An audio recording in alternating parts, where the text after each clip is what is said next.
Hi and welcome back. Now in this chapter let's go through the state of the virtual machine.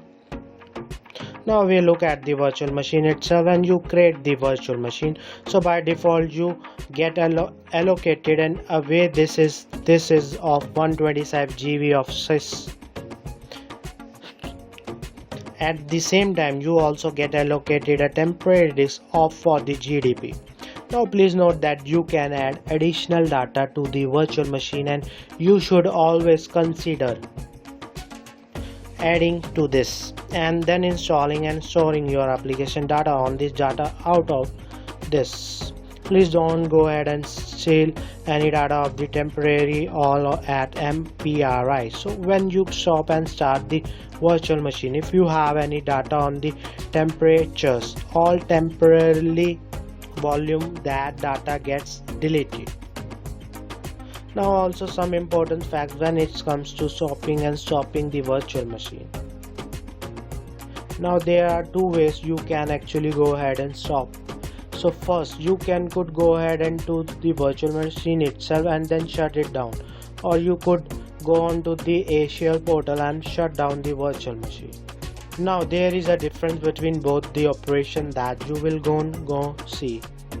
Now what happens when you actually go on to the portal and shut down a virtual machine and then you start it again. So here I am showing a picture of 3 virtual machines. So remember their virtual machines are then stored on some underlying physical server in Azure data center. So from the portal when you go ahead and you shut down the virtual machine and then you start the virtual machine again, that virtual machine will then be dislocated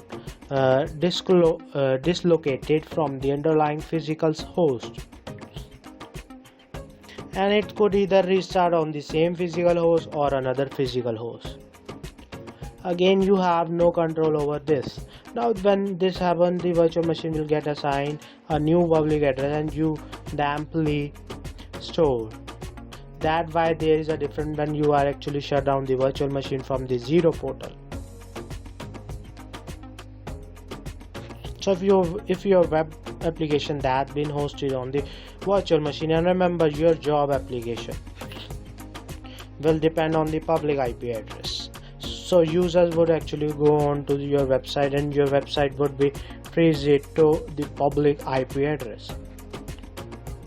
So instead of having a public IP address which changes when you stop and start a virtual machine, then consider using a static IP address. So this is an IP address that's available in a zero even if you stop and start the virtual machine, then IP address will not change. And remember, as I mentioned before, if you want to store application data, so let's say you want to store SQL servers, you want to install and store sequentially of our data on the virtual machine. Consider installing the sequence over instance and storing the data on separate data.